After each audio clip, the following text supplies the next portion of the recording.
Assalamualaikum teman-teman, apa kabar semua?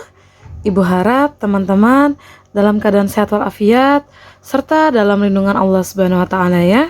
Amin. Alhamdulillah ya teman-teman, di sentra sains pekan ini kita masih diberi nikmat sehat ya, sehingga kita masih bisa ketemu lagi walaupun secara online atau daring ya teman-teman. Nah, seperti biasa sebelum mulai sentra kita berdoa dulu yuk. Bismillahirrahmanirrahim. Rabbi zidni ilma warzuqni fahma birahmatika ya arhamar rahimin. Amin. Alhamdulillah ya teman-teman, di sentra sains pekan ini kita akan membahas topik yang baru ya. Untuk tema dan subtemanya masih sama ya, yaitu tema ciptaan Allah, subtemanya hewan. Nah, topik kali ini kita akan membahas tentang hewan air berdasarkan perkembangbiakannya ya. Nah, di pekan lalu kita sudah membahas tentang hewan daratnya ya. Pekan kali ini kita melanjutkan dari penyampaian pekan lalu, yaitu tentang hewan air ya. Hewan air atau hewan akuatik itu adalah segala jenis hewan yang hidup di air ya. Nah, hewan air ini dibedakan menjadi 3 jenis ya, yaitu adalah yang pertama hewan air tawar, yang kedua adalah hewan air payau, dan yang ketiga itu adalah hewan air asin ya. Nah, hewan air ini pada umumnya bernafas menggunakan insang ya, kecuali pada paus dan lumba-lumba ya, karena mereka bernafas menggunakan paru-paru ya. Nah, Ibu akan memberikan contoh hewan yang hidup di air berdasarkan cara perkembangbiakannya ya, terbagi menjadi 3 jenis ya yang sudah kita bahas di pekan lalu. Yang pertama adalah vivipar atau melahirkan, yang kedua adalah ovipar atau bertelur, dan yang ketiga adalah ovovivipar, yaitu bertelur dan melahirkan ya. Nah, kita akan bahas dari vivipar dulu ya.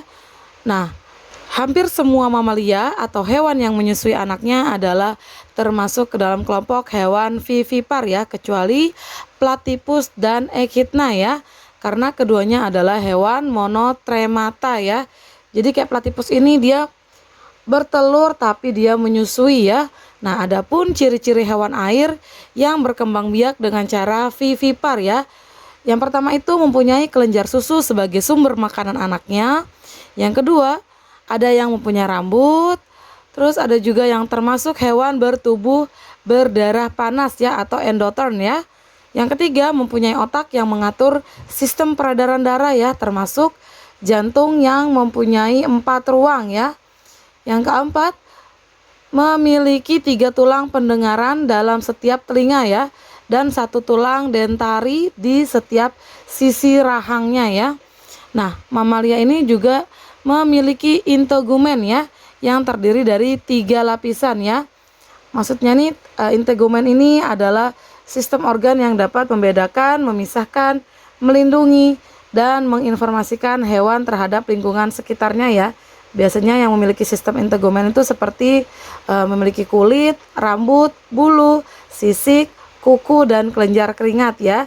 Jadi hewan mamalia yang memiliki integumen itu biasanya itu seperti sistem indera kita ya, ada lapisan epidermis, dermis, dan hipodermisnya ya.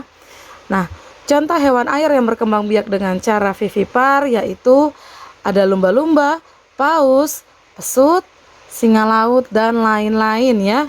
Nah, Ibu akan memberikan contoh hewan air yang berkembang biak dengan cara vivipar serta keunikan yang dimilikinya ya. Yang pertama adalah lumba-lumba, yang kedua itu adalah paus ya. Nah, kita akan bahas satu persatu ya teman-teman ya. Dimulai dari lumba-lumba ya.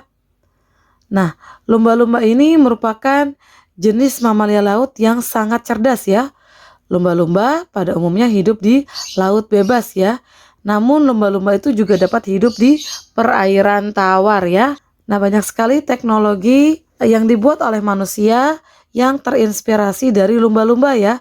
Seperti baju renang yang digunakan manusia ya, itu terinspirasi dari kulit lumba-lumba yang mampu memperkecil gesekan dengan air ya, sehingga lumba-lumba dapat berenang dengan sedikit hambatan di air ya. Nah, Lumba-lumba ini memiliki sebuah sistem yang dapat digunakan untuk berkomunikasi dan menerima rangsangan yang dinamakan sistem sonar ya. Sistem sonar ini dapat menghindari benda-benda yang berada di depannya sehingga terhindar dari benturan ya. Sistem ini pula yang menginspirasi pembuatan radar kapal selam ya. Nah, manusia itu senang sekali berenang bersama lumba-lumba ya, karena lumba-lumba ini terkenal sebagai hewan yang ramah dan sering menolong orang ya. Adapun karakteristik atau keunikan yang dimiliki oleh lumba-lumba ya, yaitu memiliki kecerdasan sehingga dapat mengenali, mengingat, dan menirukan beberapa gerakan ya. Kemudian memiliki alat berkomunikasi berupa sistem sonar ya, yang membuat lumba-lumba itu memiliki pendengaran yang luar biasa ya. Lalu memiliki kulit yang halus dan kenyal ya, serta memiliki warna yang didominasi warna hitam, putih, dan abu-abu ya. Nah, lumba-lumba ini juga memiliki tubuh yang besar dan berbentuk seperti torpedo ya, sehingga bisa berenang dengan cepat ya, dia bisa meluncur dengan cepat ya. Nah, lumba-lumba ini juga memiliki sirip segitiga di bagian belakang ya. Nah, pada bagian depan memiliki moncong yang pendek dan tumpul ya, serta terlihat seperti senyuman ya. Nah, moncongnya ini bentuknya juga seperti paruh ya teman-teman ya. Lalu memiliki beberapa gigi dengan bentuk kerucut ya. Ini moncongnya, giginya ini bisa berfungsi untuk melindungi dirinya dari serangan hiu ya. Nah, lumba-lumba itu juga bernafas menggunakan paru-paru ya, sehingga mereka secara periodik pada saat berenang itu akan muncul ke permukaan air untuk menghirup udara ya. Nah, lumba-lumba itu juga termasuk hewan karnivora atau pemakan daging ya, karena suka mengkonsumsi ikan dan cumi-cumi ya. Nah, lumba-lumba ini juga termasuk hewan mamalia ya, atau yang menyusui anaknya dan berkembang biak dengan cara melahirkan atau vivipar ya. Nah, kita akan pindah ke hewan berikutnya, yaitu adalah paus ya. Paus atau lodan, khususnya yang bergigi dan bukan berukuran kecil ya, adalah kelompok mamalia yang hidup di lautan ya. Paus ini bukan tergolong dalam keluarga ikan ya. Paus ini bernafas menggunakan paru-paru ya. Nah, Ibu akan berikan contoh-contoh paus ya. Pertamanya itu adalah paus biru ya. Paus biru ini merupakan paus terbesar di dunia. Lalu ada paus sperma, ada paus bungkuk, ada paus unicorn ya, dan masih banyak paus-paus jenis lainnya ya. Okra atau paus pembunuh itu termasuk hewan paus atau bukan? Oke, Ibu jelaskan ya. Okra atau paus pembunuh bukan masuk ke dalam keluarga paus ya, namun masuk ke dalam keluarga lumba-lumba. Jadi memang namanya saja paus pembunuh, tapi dia bukan kategori hewan paus ya. Kenapa sih hewan paus pembunuh atau okra ini disebut paus padahal dia lumba-lumba? Nah, itu semua karena okra ini adalah jenis lumba-lumba yang memiliki tubuh yang paling besar dalam keluarga lumba-lumba ya. Dia berbeda sendiri ukurannya ya. Nah, adapun karakteristik atau keunikan yang dimiliki paus ya, yaitu bertubuh besar, memiliki lubang udara khusus di bagian atas kepalanya ya, yang berfungsi sebagai alat pernafasan ya. Baru berdarah panas. Lalu tulang pada paus itu berongga ya, dan diisi minyak ya, yang berfungsi agar bisa mengapung di permukaan air ya. Lalu memiliki lapisan lemak yang tebal. Terus memiliki suara atau nyanyian yang khas ya. Dan paus ini termasuk penyerap karbon dioksida atau CO2 terbesar ya, yang berada di air ya. Bahkan daya serapnya itu kalau dihitung per tahun melebihi daya serap pohon ya dalam menghisap karbon dioksida ya. Masya Allah sekali ya. Nah, paus ini termasuk hewan karnivora atau pemakan daging ya. Paus ini suka mengkonsumsi ikan-ikan kecil ya. Nah, Paus ini termasuk hewan mamalia yang berkembang biak dengan cara vivipar atau melahirkan ya. Nah, kita akan pindah ke pengelompokan hewan berikutnya, yaitu adalah ovipar atau bertelur ya. Ovipar ini merupakan cara berkembang biak dengan cara bertelur ya. Ciri-ciri hewan ovipar pada umumnya yaitu mengerami telurnya, tidak memiliki daun telinga, tidak memiliki kelenjar susu, dan tidak menyusui anaknya ya. Nah, contoh hewan air yang termasuk ke dalam kelompok ovipar itu adalah berbagai jenis ikan ya, hampir semua ikan ya. Ada buaya dan ada katak ya. Buaya ini mewakili reptil dan katak mewakili kelompok amfibi ya, sedangkan jenis ikan ini mewakili kelompok Pisces ya. Nah, Ibu akan memberikan contoh hewan air yang berkembang biak dengan cara ovipar serta keunikan yang dimilikinya ya. Yang pertama itu adalah ikan ya. Ikan ini merupakan jenis hewan yang memiliki variasi jenis yang beraneka ragam ya. Nah, ikan itu dapat hidup hampir di seluruh perairan ya, seperti di air asin, tawar, dan payau ya. Namun, keanekaragaman jenis ikan tuh paling banyak ditemui di laut ya. Nah, ikan itu banyak sekali bermanfaat bagi manusia ya. Contohnya itu ikan dapat menjadi sumber makanan ya, dapat menjadi lauk pauk yang berprotein tinggi ya. Siapa di sini yang suka makan ikan? Nah, ikan itu juga dapat menjadi hiasan yang dapat memperindah rumah ya, seperti akuarium dan lain-lain ya. Nah, ikan ini memiliki karakteristik atau keunikan seperti memiliki sirip dan ekor yang membantunya berenang atau bergerak ya di dalam air ya. Terus bernafas menggunakan insang, kecuali pada paus dan lumba-lumba ya. Lalu memiliki sisik ya, dan masih banyak keunikan-keunikan lainnya ya, termasuk warnanya, coraknya ya. Nah, contoh ikan itu juga ada banyak macamnya ya teman-teman, contoh ikan itu juga ada banyak sekali ya, seperti ikan salmon, ikan tenggiri, ikan badut atau clownfish, ada ikan buntal atau ikan fugu. Ikan buntal ini merupakan ikan yang beracun ya, dan masih banyak jenis ikan lainnya ya. Terdapat berbagai jenis ikan di dunia ini, oleh karena itu ada beberapa jenis ikan yang termasuk ke dalam kelompok herbivora atau pemakan tumbuhan. Ada juga yang termasuk ikan karnivora atau pemakan daging, dan ikan yang termasuk kelompok omnivora ya, atau ikan pemakan daging dan tumbuhan ya. Jadi tergantung jenisnya ya. Nah, pada umumnya juga ikan ini berkembang biak secara bertelur ya, atau ovipar ya, kecuali ikan paus dan lumba-lumba ya, yang berkembang biak dengan cara vivipar atau melahirkan. Nah, kita akan pindah ke buaya ya. Buaya ini merupakan jenis reptil berbahaya yang termasuk ke dalam kelompok hewan yang dapat hidup di dua alam ya, yaitu di darat dan di air ya. Pada umumnya buaya itu hidup di perairan tawar seperti sungai, danau, dan rawa ya. Namun ada beberapa buaya yang hidup di air payau ya, seperti buaya muara ya. Air payau ini adalah air yang terjadinya pertemuan antara air asin dengan air tawar ya, jadi tidak terlalu asin dan tidak terlalu hambar. Adapun beberapa jenis dari buaya ya, yaitu buaya rawa, buaya muara, dan lain-lain ya.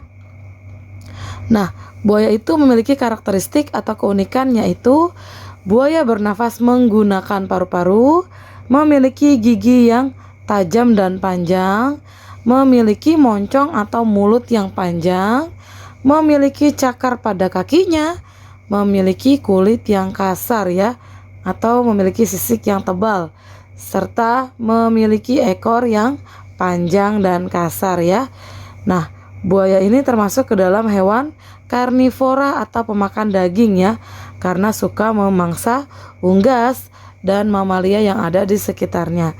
Jadi kita sebaiknya menghindari buaya ini ya teman-teman ya, karena termasuk hewan yang berbahaya. Nah, buaya itu berkembang biak dengan cara bertelur atau ovipar ya. Nah, kita akan pindah ke kelompok hewan berikutnya, yaitu adalah hewan ovovivipar ya. Nah, sama seperti pembahasan yang lalu bahwa pada ovovivipar telur tersebut tidak akan dikeluarkan dari tubuh induknya ya, melainkan akan tetap berada di dalam tubuh induknya sampai menetas. Setelah menetas barulah calon anak tersebut akan dilahirkan oleh induknya ya. Nah, contoh hewan air yang termasuk ovipar itu misalnya ada hiu, ada kuda laut, ada ikan pari, dan lain-lain ya, masih banyak contoh lainnya ya. Nah, Ibu akan memberikan contoh hewan air yang berkembang biak dengan cara ovovivipar serta keunikan yang dimilikinya ya. Yang pertama itu adalah hiu ya. Hiu merupakan salah satu predator atau hewan buas atau hewan liar yang hidup di lautan yang luas ya. Dan hiu itu bernafas menggunakan liang insang ya. Nah, hiu itu sekarang menjadi salah satu hewan yang dilindungi ya, karena hiu itu sering diburu secara liar untuk diambil siripnya ya, dan dijadikan sebagai bahan makanan oleh beberapa negara seperti negara Jepang ya. Nah, hiu itu memiliki karakteristik atau keunikan, yaitu memiliki gigi taring yang tajam seperti gergaji, memiliki sirip punggung yang berbentuk seperti segitiga dan berdiri tegak ya. Lalu memiliki bentuk kepala yang meruncing. Lalu sisiknya berasal dari tonjolan kulit yang teksturnya seperti duri halus ya. Sebenarnya masih banyak ciri atau keunikan lainnya yang dimiliki oleh hiu ya. Nah, adapun contoh-contoh hiu itu ya, yang kita biasa sering mendengar ya, ada hiu martil, ada hiu gergaji, dan lain-lain ya. Nah, pada umumnya hiu itu termasuk hewan karnivora ya, atau pemakan daging ya. Kita bisa lihat dari susunan giginya ya. Karena hiu itu suka sekali memakan ikan-ikan kecil dan mamalia yang ada di laut ya. Namun spesial buat satu jenis hiu, yaitu hiu sekop, termasuk ke dalam golongan omnivora ya, atau pemakan tumbuhan dan daging ya. Karena hiu sekop ini selain memakan ikan-ikan kecil, dia juga memakan tumbuhan air ya, seperti lamun ya. Lamun ini adalah sejenis rumput laut yang berada di dasar laut dangkal ya.